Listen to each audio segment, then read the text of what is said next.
Assalamualaikum warahmatullahi wabarakatuh. Berjumpa kembali dengan Ibu Rita Samela pada mata pelajaran Pendidikan Agama Islam.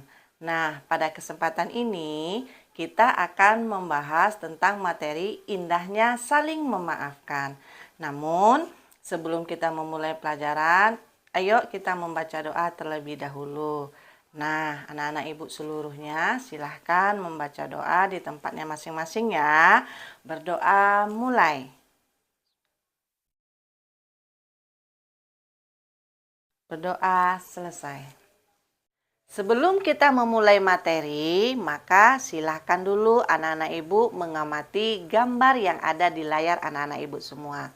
Coba perhatikan kira-kira perilaku apa nih yang digambarkan oleh gambar yang ada di layar anak-anak ibu semua. Kira-kira perilaku apa ya anak-anak ibu semua? Di situ tampak ada teman-teman anak ibu semua yang berantem ya, berselisih paham, ada yang berebut mainan. Nah, lihat lagi gambar selanjutnya. Silahkan amati. Kira-kira perilaku apa ya yang tampak di situ?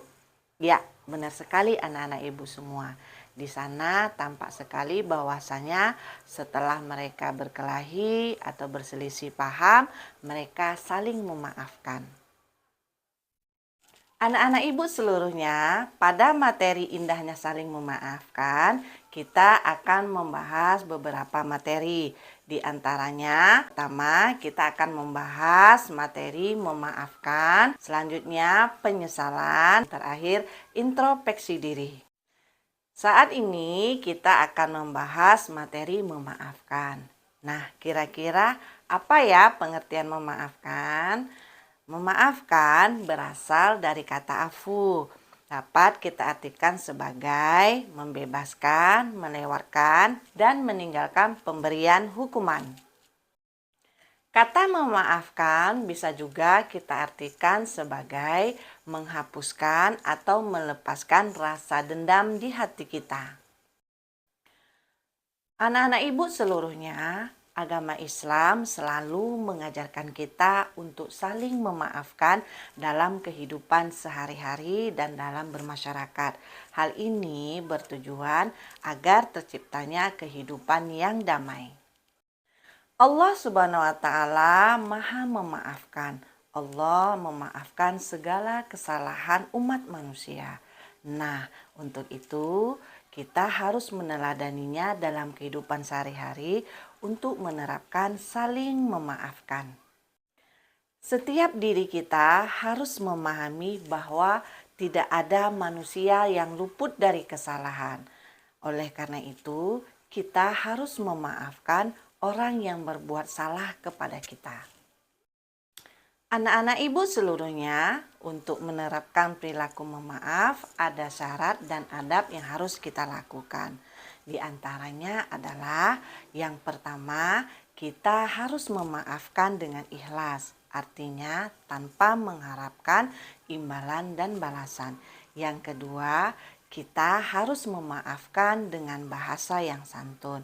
Yang ketiga, tidak mengungkit kesalahan di masa mendatang. Dan yang keempat, kita harus menjalin silaturahmi yang baik. Jika kita menerapkan perilaku memaafkan dalam kehidupan sehari-hari, kita akan merasakan manfaatnya atau hikmahnya dalam kehidupan. Di antaranya, yang pertama, hidup kita akan terasa bahagia dan kita akan mendapatkan ketenangan hati. Yang kedua, segala dosa kita akan diampuni oleh Allah Subhanahu wa Ta'ala. Yang ketiga, meningkatkan kualitas diri kita sebagai manusia. Yang keempat, menumbuhkan rasa simpati terhadap sesama. Dan yang kelima, menguatkan jiwa dan raga kita yang sehat. Nah, bagaimana anak-anak ibu seluruhnya? Setelah ibu memaparkan materi memaafkan, tentunya sudah paham kan?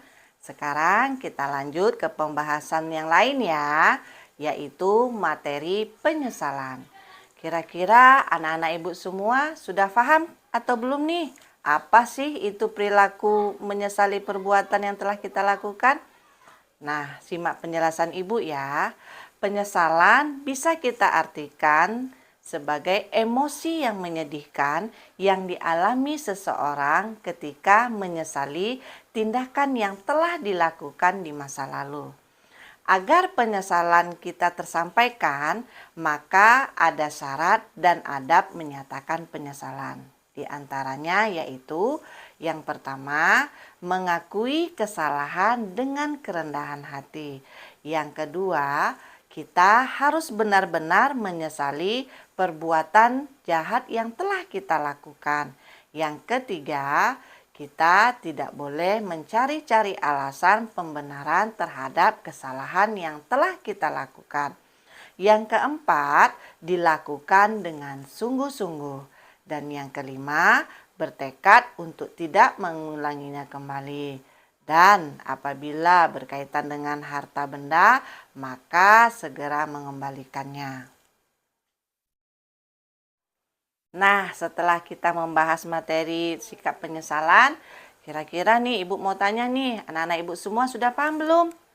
Sudah ya. Nah, sekarang kita lanjut ke materi setelahnya. Nah, materi kita selanjutnya yaitu tentang introspeksi diri. Introspeksi diri dapat kita artikan sebagai cara berpikir di mana seseorang mengamati dan merenungkan berbagai aspek diri dan keberadaan diri.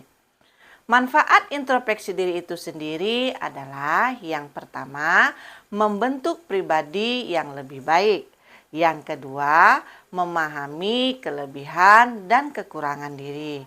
Dan yang ketiga, membantu mengingat hal-hal yang telah berhasil dan belum berhasil dilakukan.